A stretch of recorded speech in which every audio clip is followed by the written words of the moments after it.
요즘 세상에는 효자가 별로 없다지만 둘째가라면 서러워할 효자가 제 옆에 있는 줄 몰랐네요. 지금 생각해봐도 대체 저랑 결혼은 왜 했는지, 그렇게 자기 엄마가 제일 소중하고 평생 고생만 해온 불쌍한 사람이라면 지가 옆에서 평생 모시고 살았으면 될 일 아닙니까? 저는 작년에 결혼한 29살 여자고 4살 연상인 남편과 맞벌이를 하면서 살고 있었어요. 결혼 전에 남편은 그냥 여러모로 평범한 사람처럼 보였습니다. 시아버지가 5년 전에 이혼하고 집을 나가셨고 그 뒤로 결혼하기 전까지 남편이 어머님을 모시고 함께 살고 있었어요. 제가 남편과 연애를 짧게 한 것도 아닙니다. 4년 가까이 연애를 했었고 그쪽 시댁 집안에서 일어나는 일도 대부분 제가 알고 있었어요. 결혼 전에는 남편이 일부러 저한테 숨기고 연기를 하고 있던 건지 효자라고 보기에는 거리가 좀 멀어 보였습니다.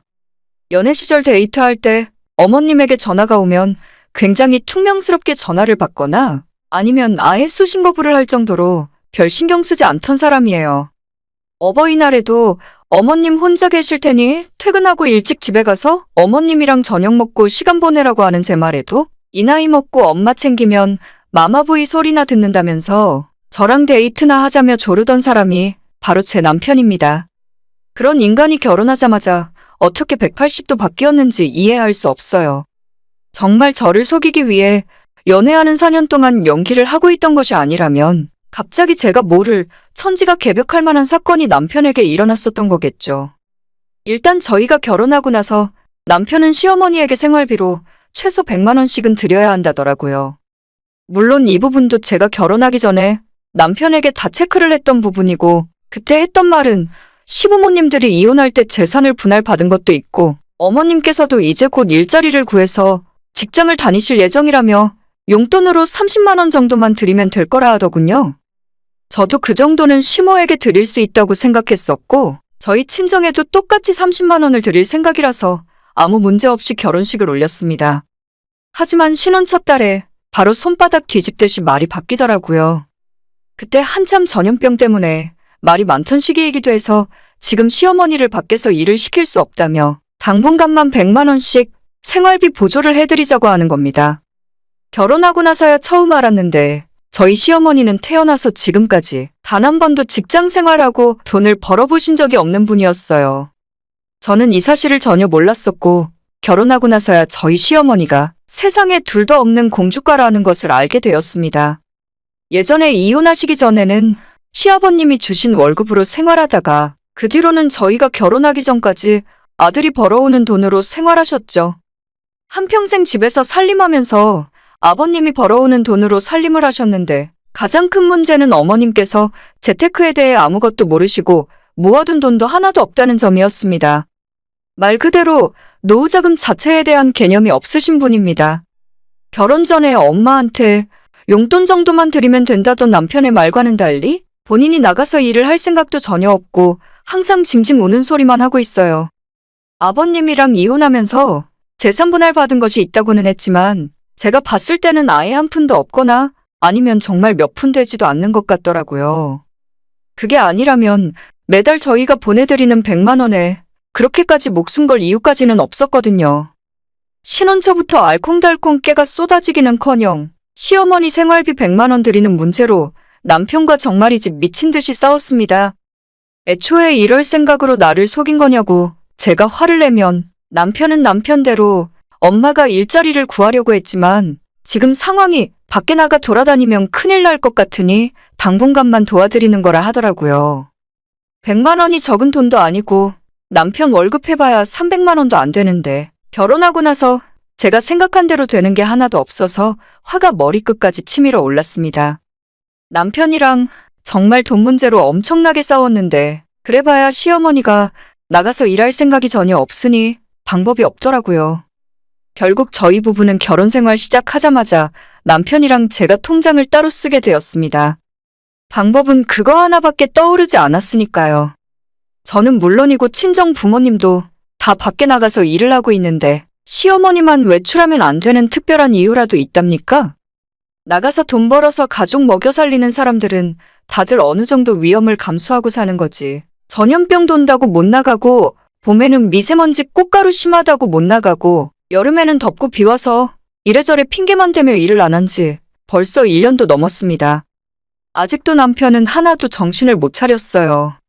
저는 시어머니한테 용돈 30만 원으로 줄이기 전까지는 부부 통장을 합칠 생각 전혀 없다고 남편에게 못을 박았고 지금까지 계속 따로 돈 관리하면서 지냈습니다. 본인 엄마가 나가서 일하는 건 눈뜨고 못 보겠지만 장인 장모나 제가 나가서 힘들게 일하는 모습은 상관없고 안쓰럽지도 않은가 봐요. 이렇게 효자인 줄 미리 알았으면 엄마랑 둘이 살 수 있도록 제가 결혼을 안 했을 텐데 왜 총각 시절에는 하나도 티를 안 내다가 결혼하고 나니 이러는지 모르겠습니다. 본인은 스스로 착하다 생각하고 있고 저는 돈 때문에 피도 눈물도 없는 악당이라고 생각하는 남편이기 때문에 항상 싸우면 저만 화내고 소리 지르고 결국엔 제가 어른에게 함부로 하는 버릇없는 인간이 되어버려요. 정말 100번 양보해서 신혼 초 때는 저도 집 밖에 나가는 것 자체가 불편한 상황이었으니까 나이 많은 시어머니가 외출하시는 게 걱정되었을 수도 있다고 생각합니다. 하지만 이제는 아니잖아요. 저희가 천년만년 생활비 대줄 수도 없는 일이고 빨리 나가서 뭐라도 일을 하셔야 하는데 제가 아무리 남편한테 당신 엄마 이제 일자리 구해드리라고 이야기를 해도 엄마한테 불효를 하는 것 같아서 마음이 찢어지게 아프답니다. 세상에 이렇게 착하고 부모님 생각하는 마음이 대단한 여자가 또 있을까 싶네요. 남편 월급 280 정도 버는데 시어머니한테 매달 100만 원씩 보내고 우리 생활비 통장에 매달 120만 원씩 남편 과제가 똑같이 넣고 있습니다. 그럼 남편 용돈으로 60만 원 남아요. 저한테 내색은 안 하지만 그 돈에서도 또 시어머니한테 더 보내는 것 같기도 한데 그건 확인해 볼 방법이 없으니 그냥 넘어갑니다. 저는 월급 300만 원 정도 받아서 생활비 통장에 120 넣고 제 용돈 30만 원 쓰면 끝이에요. 친정 부모님들께서 남편과 시어머니의 애틋한 사랑 이야기를 전해 듣고는 친정의 용돈은 전혀 챙길 필요 없으니 정신 똑바로 차리고 남편과 각자 돈 모으면서 살라고 하셨어요. 너네 시어머니가 정신 차리고 나가서 스스로 생활비를 벌지 않으면 절대로 남편과 애도 갖지 말고 적당히 거리 두며 살라고 하시더라고요. 이제 와서 생각하면 저희 부모님은 처음부터 제가 어떻게 될지 미래를 알고 계셨던 거죠. 신혼 때부터 지금까지 매달 150만 원씩 저축하면서 살았고 결혼하고 나서 제가 따로 모은 돈이 2천만 원이 넘습니다. 반면에 남편은 지가 모아봐야 얼마나 모았겠어요? 200만 원이라도 모았다면 제 손에 장을 지질 수도 있습니다. 이런 거 계산기까지 두드려보지 않더라도 너무 뻔한 일이잖아요? 남편 월급 280만 원 받아서 저랑 결혼 생활 유지하며 시모까지 어떻게 먹여 살릴 생각인지 도무지 모르겠습니다. 남편이 처음부터 이런 식이라 아이 계획은 세워본 적 없어요. 아마 남편 계산에는 저랑 결혼해서 통장 합치면 그래도 매달 들어오는 돈이 600만 원 가까이 되니까 본인 엄마한테 100만 원 보내주고 남은 500만 원으로 충분히 생활이 가능할 거라고 계산했었나 봐요. 어림도 없지? 누굴 바보 등신 호구로 생각했나 봅니다.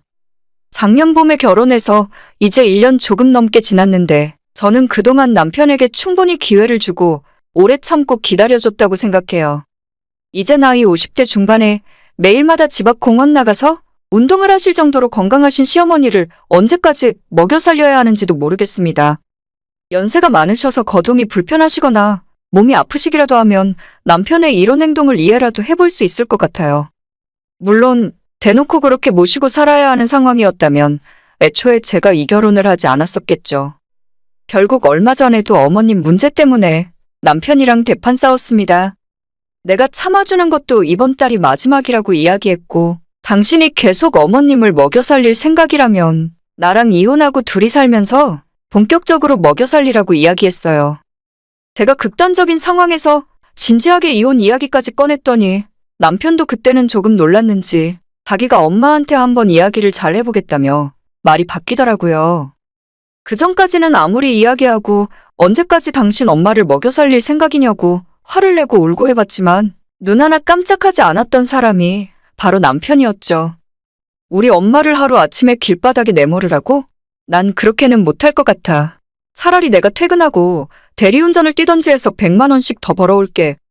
남편에게 돈 이야기할 때마다 가장 많이 듣던 레파토리 1번이 저 소리였는데 결국 1년 지난 지금 와서 보면 실제로 대리운전은커녕 자기 몸이 힘들다며 회사에서 추가 수당 주는 잔업마저 하기 싫어서 핑계대고 도망 다녔어요. 제가 정말 시어머니 생활비 100만 원이 너무 아깝고 분하고 원통해서 대굴대굴 구르는 것은 아니에요. 아까도 이야기했지만 피치 못할 사정이라면 드리지 못할 것도 없죠.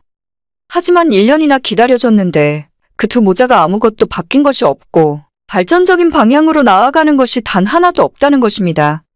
저희 결혼할 때 남편이 그때까지 모아놓은 돈이 3천만 원 있다고 해서 저도 3천만 원 같이 넣고 결혼했어요. 실제로는 제 적금 통장에만 3천이 있었고 주식 통장에 4천만 원 정도가 더 있었는데 일부러 그건 이야기하지 않았었죠. 신혼집에 5천 넣고 은행에서 전세대출을 1억 받아서 1억 5천짜리 빌라에서 시작했습니다. 옵션이 조금 있는 집이었기 때문에 나머지 1천만 원으로 필요한 물건들을 혼수로 맞춰놓으니 그럭저럭 살만하더라고요. 저는 TV나 드라마에 나오는 것처럼 예쁘고 아기자기하게 꾸며져 있는 신혼집을 원하는 사람도 아니었고 무조건 남자가 집을 해와야 한다고 생각하는 사람도 아니에요. 조금 부족하게 시작했지만 두 사람이 맞벌이하면서 충분히 발전할 수 있다고 생각했었고 2년 후에 이 집 연장 계약 한번 하고 나면 4년 후에는 작지만 제 아파트를 한 채 사서 이사를 갈 수 있겠다는 계산이 서 있는 상황에서 결혼을 했던 거예요. 아무 대책도 없이 돈도 별로 없고 홀어머니 있는 남자랑 살다 보면 어떻게든 되겠지. 아이도 낳고 나면 알아서 크겠지라는 식으로 생각한 적은 한 번도 없습니다. 남편이 결혼 전에 제게 약속했던 일들 중에 제대로 돌아가는 것이 하나도 없고 1년이 넘도록 돈 한 푼 못 모으고 지네 엄마 뒷바라지나 하는 모습을 보니 이 남자랑 더 이상 살아봤자 내 인생 내가 말아먹겠구나라는 결론이 나온 거예요. 남편에게 딱 한 달이란 시간을 말미로 주고 당신 엄마가 스스로 자립하지 않으면 나도 당신이랑 결혼 생활 그만하겠다고 최후 통첩을 했고 실제로 그 이후 남편이 시모한테 아들 이혼당하는 꼴 보기 싫으면 빨리 나가서 일하라고 재촉을 했었나 봐요. 제가 그걸 어떻게 알게 되었냐면 며칠 후 회사에 출근해서 일을 하고 있었는데 뜬금없이 시어머니에게 전화가 오는 겁니다. 원래 결혼하고 시모가 먼저 제게 전화한 적이 3번도 안 될 거예요. 남편이 전화를 너무 안 받으면 그때 무슨 일 있냐고 물어보려 전화를 하시거든요. 아무튼 전화를 받기엔 사무실이 조용했기 때문에 잠시 밖으로 나갔는데 그 사이에 전화가 한 번 끊겼고 잠시 후 다시 벨이 울리더라고요. 비상계단으로 급하게 뛰어나가서 전화를 받았더니 제가 여보세요란 말을 꺼내기도 전에 쌍욕을 하며 소리를 버럭버럭 지르시는 겁니다. 네가 내 아들 뒤에서 조종하는 거지? 늙은 시애미까지 밖으로 내몰아서 앵벌이 해오라고? 착한 내 아들이 갑자기 왜 그러나 했더니 내가 나가서 돈 안 벌어오면 네가 이혼한다고 했다면서? 나보고 다 늙어서 무슨 일을 하라고? 쪽팔리게 마트에서 계산이라도 하라는 말이냐? 에라이 돈에 미친 거사. 차라리 늙은 시모 먹여 살리기 싫다고 얘기를 하지 그랬냐. 늙어서 쓸모없고 밥만 축내니까 그냥 옛날처럼 산에다 내다 버려. 뭐라 이야기할 새도 없이 시모의 말이 속사포처럼 쏟아졌고 저는 저 아줌마가 이렇게 목청이 크고 말을 잘하는 사람인 줄 처음 알았어요. 그리고 시모의 이야기를 듣자마자 그동안 나가서 일을 하지 않았던 것은 남편도 아니고 주변 환경도 아니라 단순히 시모가 자존심 때문에 하기 싫어서 거절했던 거구나 알게 되었죠. 세상에 쪽팔린 일이 어디 있습니까? 진짜 쪽팔린 건 사지 건강하고 정신 멀쩡하면서 남한테 빌붙고 얻어먹고 사는 거죠. 시모한테 전화로 욕을 듣다가 도무지 그만할 생각이 없어 보여서 저도 못 참고 한마디 해버리고 말았네요. 아줌마, 이제 그쪽 아들이랑 확실하게 이혼할 테니까 아줌마라고 불러도 되죠? 마트 계산대에서 일하는 게 쪽팔린 게 아니라 그 나이에 돈 없어도 부끄러운 줄 모르고 자식한테 먹여 살리라고 하는 게 쪽팔린 거예요. 라고 이야기하고 전화 끊어버렸어요. 그 후로도 계속 전화 오길래 그냥 핸드폰을 꺼버리고 일이나 하러 들어갔습니다. 퇴근하고 나서 핸드폰 전원을 켰더니 남편에게 카톡이 수십 통이 와 있었고 시모에게서도 전화가 10통이 넘게 와 있더라고요. 어차피 뻔한 소리 할 것 같아 답장도 하기 싫었고 친정엄마에게 전화를 걸어서 지금 이 상황에 대해 설명했죠. 엄마랑 아빠는 제가 이렇게 될 줄 알고 있었다는 듯이 가장 먼저 저한테 물어본 건 그동안 월급을 따로 관리하고 있었냐고 물어보시더니 차라리 잘 됐다면서 기왕 이렇게 된 거 빠르게 이혼하고 처음부터 다시 하라더군요. 혼수로 들어간 1,000만 원은 다시 찾기 힘든 돈이지만 그 외에 너가 시댁에 돈 들어간 건 아무것도 없지 않냐면서 괜한 정 때문에 마음 흔들리지 말고 더 있어봐야 좋은 걸 못 볼 테니 하루라도 빨리 정리하라고 하셨죠. 저도 남편한테 더 이상 실망할 것도 남아있지 않은 상태라서 부모님 말을 따르기로 했습니다. 1년도 넘게 기다려줬는데 정말 처음부터 저를 속일 생각이 아니었다면 이럴 순 없다고 생각해요. 본인 혼자 벌어서 엄마를 부양하기 힘드니까 저랑 결혼해서 수입이 2배로 늘어나면 생활비 드릴 때도 부담 없으니 좋겠다는 계산이었겠죠. 초반에 제가 화내고 생활비 때문에 조금 싸우더라도 살다 보면 정이 들고 저도 기세가 한풀 꺾이고 포기하며 살 줄 알았나 봐요. 그러고 나면 몇 년 후에 시모가 여기저기 아프다고 할 테고 그때는 저보고 시어머니 모시고 같이 살자고 했겠죠? 제가 다른 분들 사연을 들으면서 없는 집안 기둥 뽑아와서 고생하는 여자들을 보며 나는 절대 저렇게 살지 말아야지 생각했었는데 제가 그 짓을 하고 있는 줄은 몰랐습니다. 결혼 전에 감쪽같이 저를 속이는 바람에 효자 근처에도 못 가는 놈인 줄 알았죠. 시모가 갖고 있다는 재산도 다 거짓말이었고 뭐 하나 맞는 소리가 없네요. 그래서 지금은 제가 신혼집에서 나와 남편과 별거 중이고 이혼 협의하고 있습니다. 사실 결혼할 때도 서로 들어간 돈이 너무 명확해서 협의고 뭐고 할 필요도 없는데 남편이 자꾸 시간 끌고 어떻게든 대화로 잘 풀어보자는 식이라서 시간이 좀 더 걸릴 것 같네요. 이게 대화로 풀릴 상황이었으면 애초에 여기까지 오지도 않았죠. 진짜 없는 집안 기둥뿌리는 절대 뽑아오는 것이 아니고 전혀 그런 기미도 없던 남자들도 결혼하고 나면 갑자기 둘도 없는 효자로 바뀔 수 있다는 걸 명심하세요. 저는 처음부터 부모님 말씀 듣고 남편이랑 월급 관리도 따로 했고 아이도 갖지 않았기에 망정이지. 진짜 인생이 대차게 꼬일 뻔했다는 생각에 간담이 서늘해집니다.